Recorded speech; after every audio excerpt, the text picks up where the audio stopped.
Nak buat sambal sotong bentuk bunga? Jom saya kongsikan cara buatnya.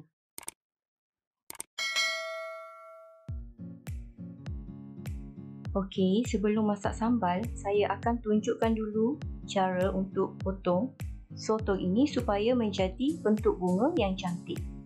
Mudah sahaja sebenarnya. Korang boleh lihat, sotong ni kita perlu potongkan kepada 3 atau 4 bahagian.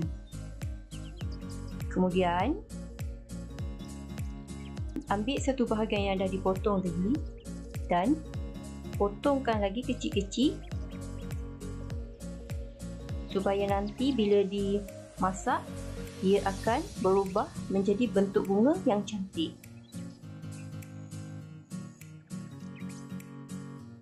Kalau korang nak dapatkan bentuk sotong bunga yang cantik macam ni, korang kena make sure sotong yang dibeli itu adalah sotong yang agak besar. Sebab kalau kecil, dia takkan dapat bentuk bunga yang cantik.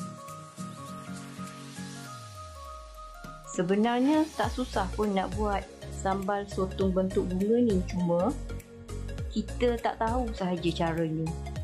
Tapi bila dah tahu, kita boleh selalu masakkan untuk family, ataupun kalau nak impress tetamu yang datang pun kita boleh gunakan resepi sambal sotong bunga ni. Tak susah, cuma korang kena rajin sikit untuk bentukkan dia menjadi bunga. Tapi berbaloilah bila tetamu yang hadir tu makan sambil memuji kesedapan dan kecantikan sotong bunga yang kita buat.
Okey, kita gunakan 15 tangkai cili kering. Tengok baik-baiknya, ini adalah rahsia dan tips supaya kita punya sambal bila dimasak tidak terasa sangat dia punya pedas.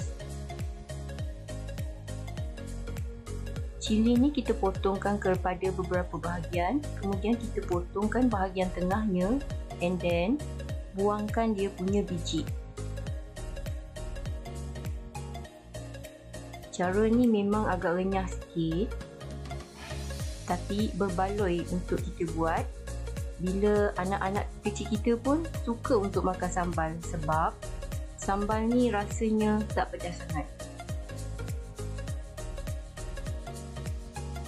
Sebenarnya kalau nak masak banyak sambal, contohnya untuk dibuat jualan, agak tidak praktikal lah cara ni, sebab ia memakan masa yang lama dan boleh pijak dibuatnya kita punya tangan. Kalau nak potong satu bekas yang besar, nak buangkan semua bijinya.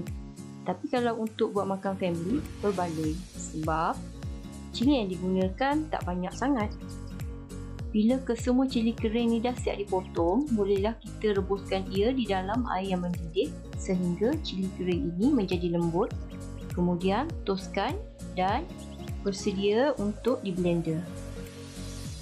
Okey, untuk bahan kisar pula kita akan gunakan 2 biji bawang merah besar. Potongkan kasar-kasar. Masukkan ke dalam blender.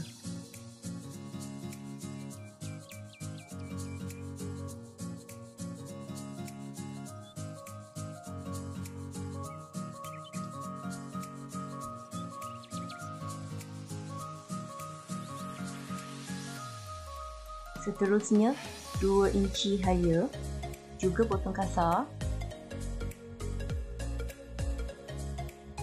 juga 5 ulas bawang putih.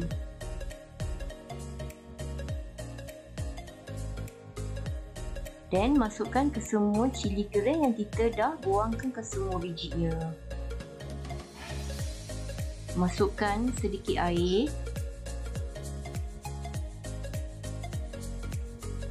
Kemudian bolehlah dikisar sehingga lumat. Kita akan mulakan proses memasak sambal dengan memasukkan minyak masak ke dalam kuali. Bila minyak dah panas, kita masukkanlah ke semua bahan kisar tadi. Okey, tips nak dapatkan sambal yang sedap dan cantik warna pecah minyaknya, minyak wajib banyak. Tak boleh kedekut-kedekut minyak ya, sebab sambal ni memang mengambil masa yang lama untuk masak dengan sempurna.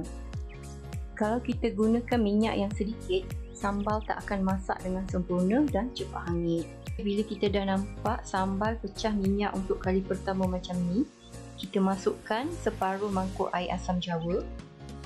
Asam jawa tu kita gunakan 1 kepal, kemudian kita campurkan dengan sedikit air untuk dijadikan air asam jawa. Seterusnya, masukkan juga sejumlah air, ikutlah banyak mana yang kita nak.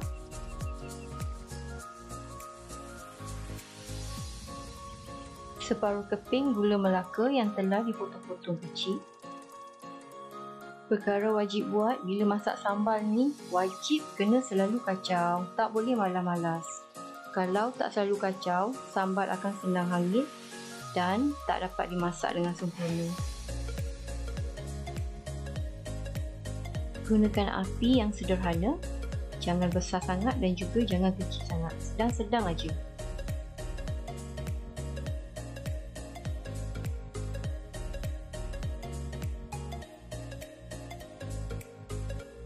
Kena konsisten, kacau lagi dan lagi sampailah kita nampak kita punya sambal tu dah pecah minyak untuk kali kedua.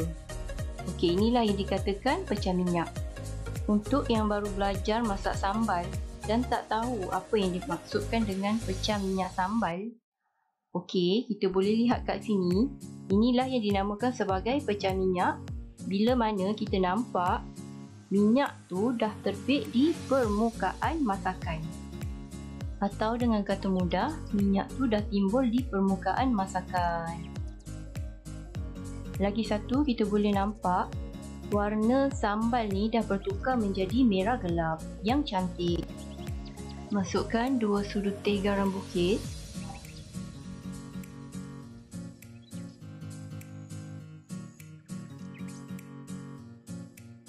Teruskan dengan mengacau lagi dan lagi.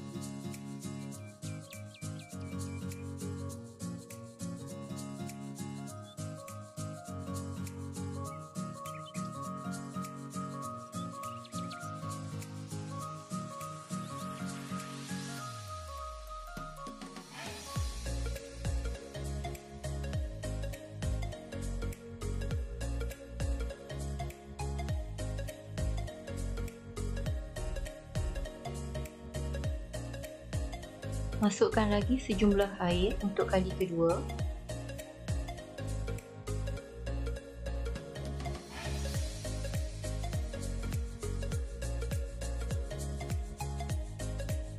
Masukkan anggaran 5 sudu besar gula perang. Gula perang ni terpulang pada korang nak adjust dia, nak bagi manis lebih ataupun manis kurang. Teruskanlah dengan mengacau.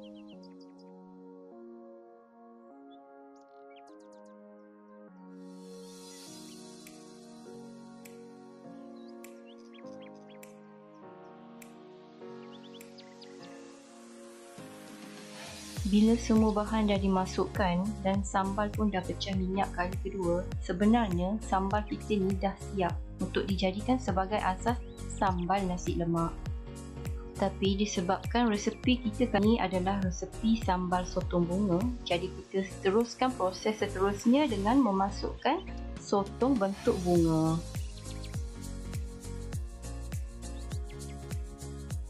Masak sotong ni tak boleh terlalu lama ya, sebab kalau dah masak lama sangat, sotong akan jadi tak sedap dan keras.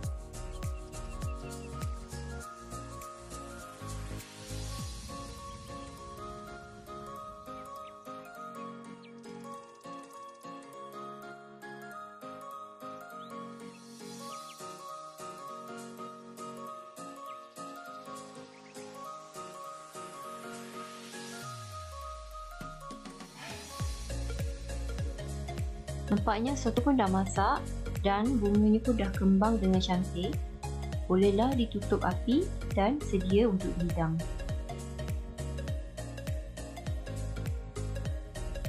Kalau korang sukakan resepi sambal sotong bunga yang kami tunjukkan ini, jangan lupa tinggalkan komen kat bawah, like dan tekan butang loceng untuk subscribe. Dipersilakan juga untuk share di sosial media korang supaya pahala berkongsi ilmu ini kita dapat kongsi bersama-sama.